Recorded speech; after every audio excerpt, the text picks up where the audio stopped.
Et on parle de la Syrie qui condamne les frappes israéliennes effectuées sur son sol.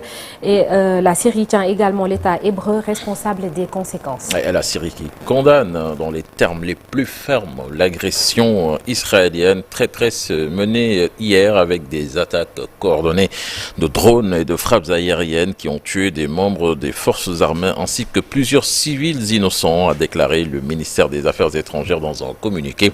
Damas tient Israël pleinement responsable de cette agression et de ses conséquences et affirme son droit à défendre son territoire et son peuple par tous les moyens permis par le droit international, a ajouté le ministère. Nous parlons de la guerre en Ukraine avec Moscou qui dit avoir besoin de temps face à l'ultimatum de Donald Trump. Kremlin donc dit rester prêt à négocier avec l'Ukraine tout en précisant avoir donc besoin de temps pour répondre aux déclarations très sérieuses du président Donald Trump qui a donné 50 jours à la Russie pour mettre fin au conflit.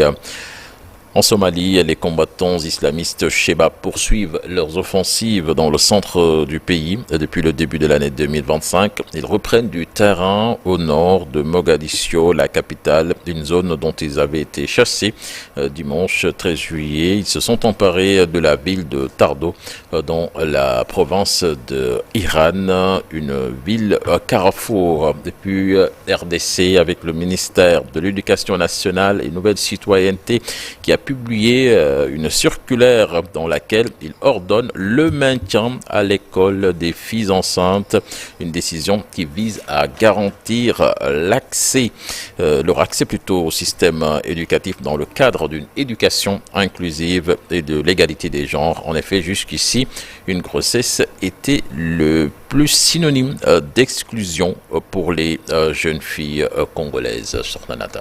Merci. Chartidiane Diaw a retrouvé l'actualité internationale en Wolof dans une vingtaine de minutes. Comment réconcilier les Sénégalais? C'est le sujet de la chronique du jour et nous serons avec le docteur Ali Anne, sociologue, analyste politique. La réconciliation des Sénégalais fait partie des mots ou bien des phrases prononcées par le président de la République, Bassirou Diomaye Faye, dans son discours d'avant-hier.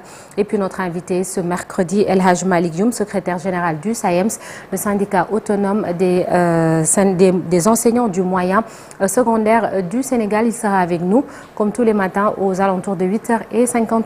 Tout de suite.